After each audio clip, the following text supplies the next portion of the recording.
ngambara ing awang-awang monggo Mas sujud jiran terus netuwi DL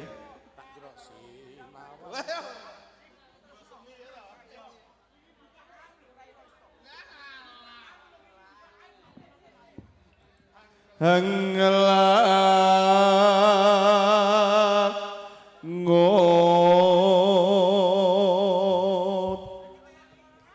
bebasan tanpa tepi bersama enggal laras saking desa Sendang, desa Boyong, kecamatan Bule. Pimpinanipun Bapak Harmani berarti ingkang Mekugati tawise. Bersama HR Pro punya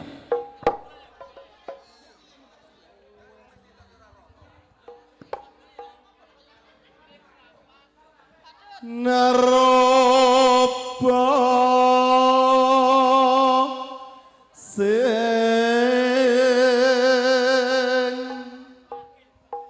meko mendong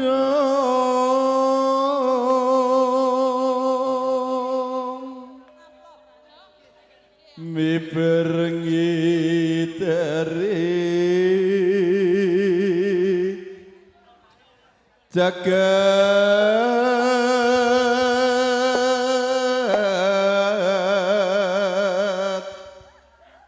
ngolahan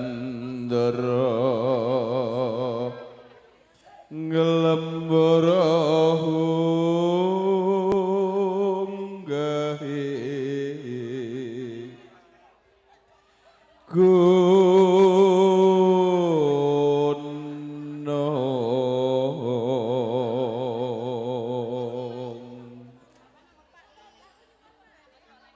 katungkul ngumbar gagasan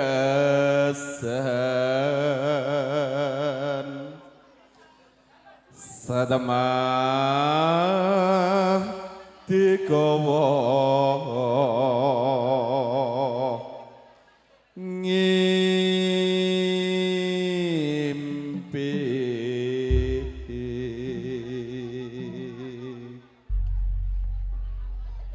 sajake katon rengo enten napa niku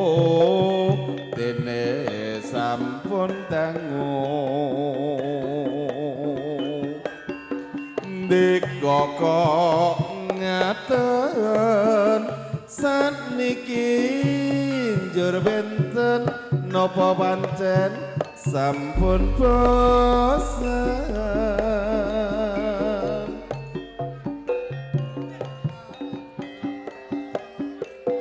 nadyan keker walik watu boten ana badhe lintu nanging kok ngene ketuwa mburine apa ya jodohane bebasan sak umpama kaya ngenteni kumambanging sela langking dadine rontang ranting kaya dijejuing wekasan kontrang-kantreng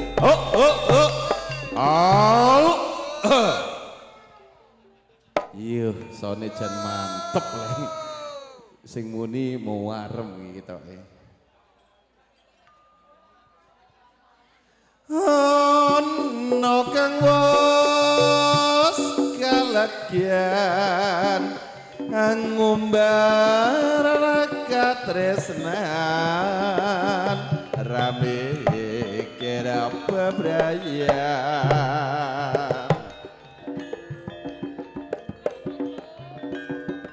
balik joraku wis kadung kasloro atiku mung tanah sarangmu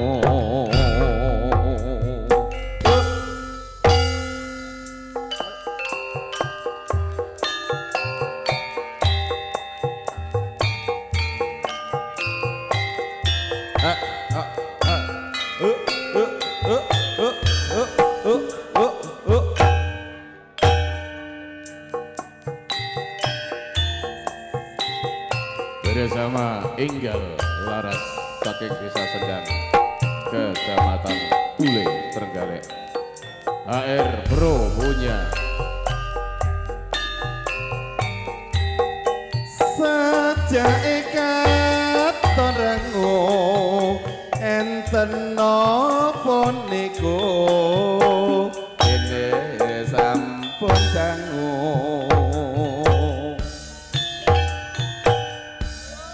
dikokok ngaten saniki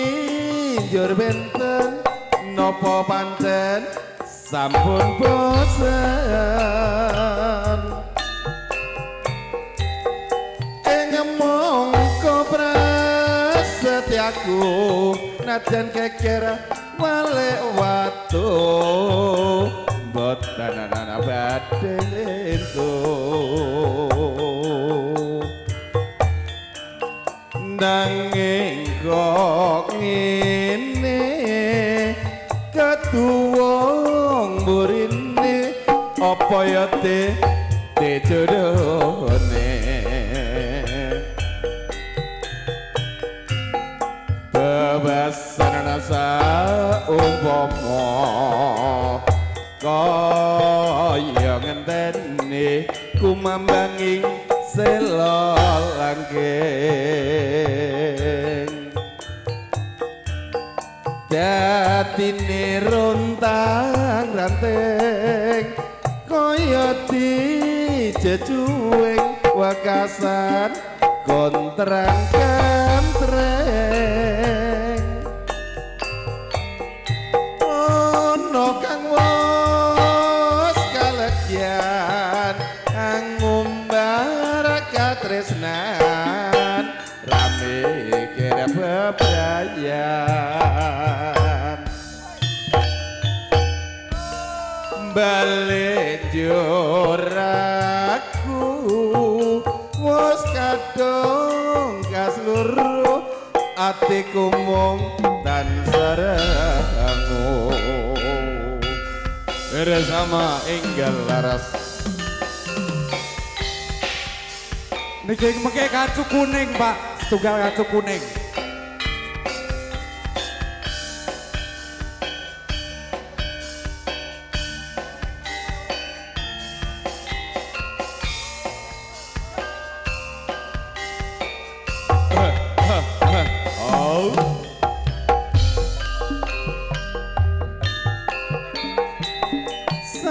sajake katon rengo enten napa niku dene sampun dangu dikokok ngaten saniki jur benten napa pancen sampun bosen mongko prasetyaku najan geger wale watu boten badhe entu nanging kok ngene ketuwong burine apa ya jodohne bebasan saumpama kaya ngenteni kumambanging sela langgeng datine rontang ranting kaya dijejuwing wekasan konterangkan trek ono kang wis kalegyan ngumbar katresnan rame kerap bebrayan balik joraku pos kadung kaseluruh hatiku mung tansah monggo wes njor kelingan anak lanang biyen tak openi aning saiki ana ngendi cari jarene wis menang katurutan sing digadang ini janji aning saiki ana ngendi aning gunung tak pakani sego jagung yen mendung tak sili caping-caping gunung syukur bisa nyawang aku nang desa dadi raja kene ora lila goning praja lara apa monggo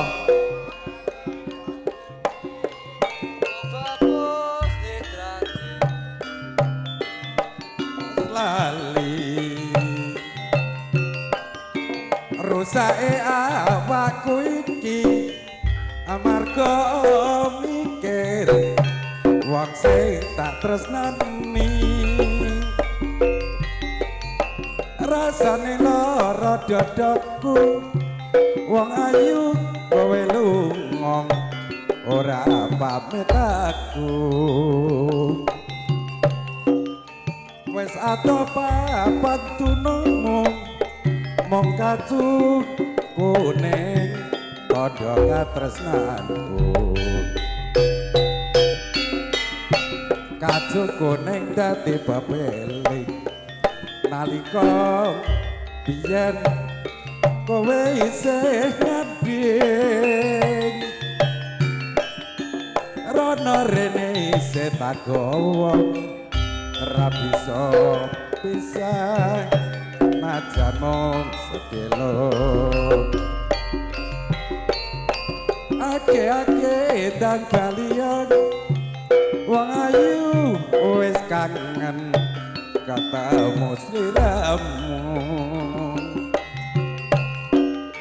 kacu kuning tansah nunggu baliya wong ayu kumpul karo aku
watu cilik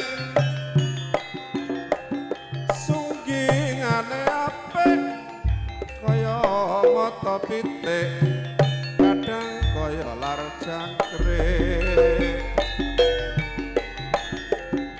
zaman kuno biyen akeh kuwi kajen rinuan nganggo sajen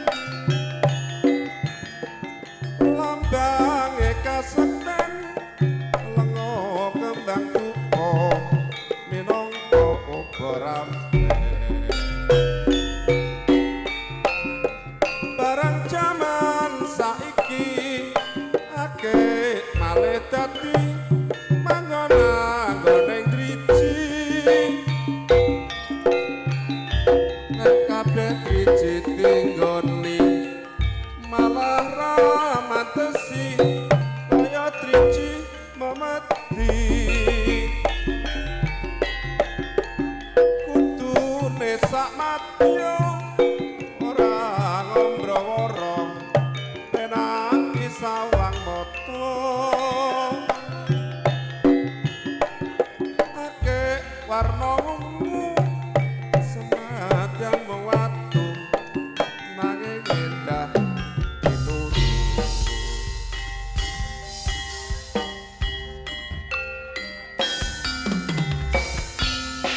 Monggo Mas Kodok ilangi gelang kalung.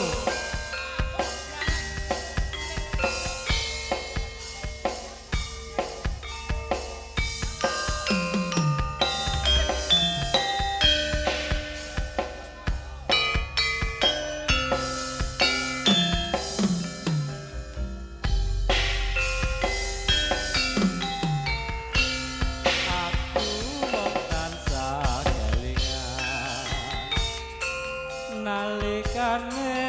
mbiyen urip kekurangan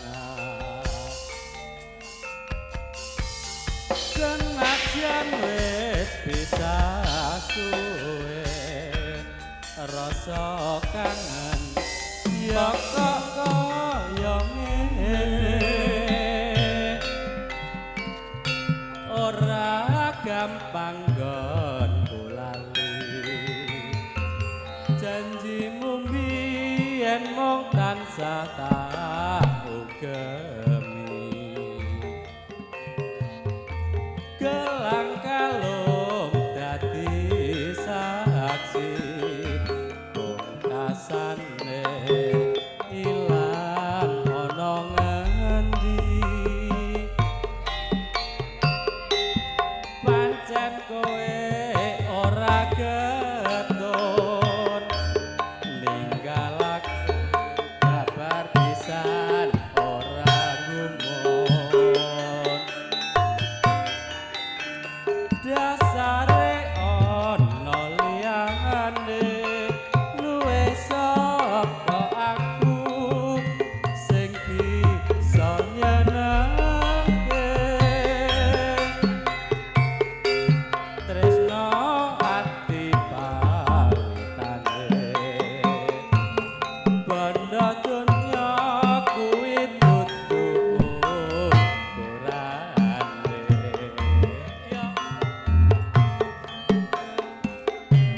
ora lilo gelang kalung diwenehi wong liya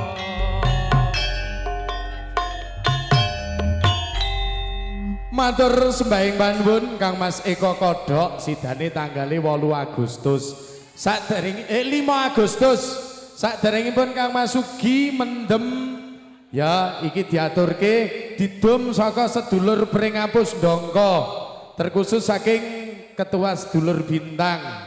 sing arep gending mendem wedokan Kang Mas Gareng yo tak terke rono gendinge ya ning kono bar iki engko dibablaske Kang Mas Sugi ngrayun sumangga.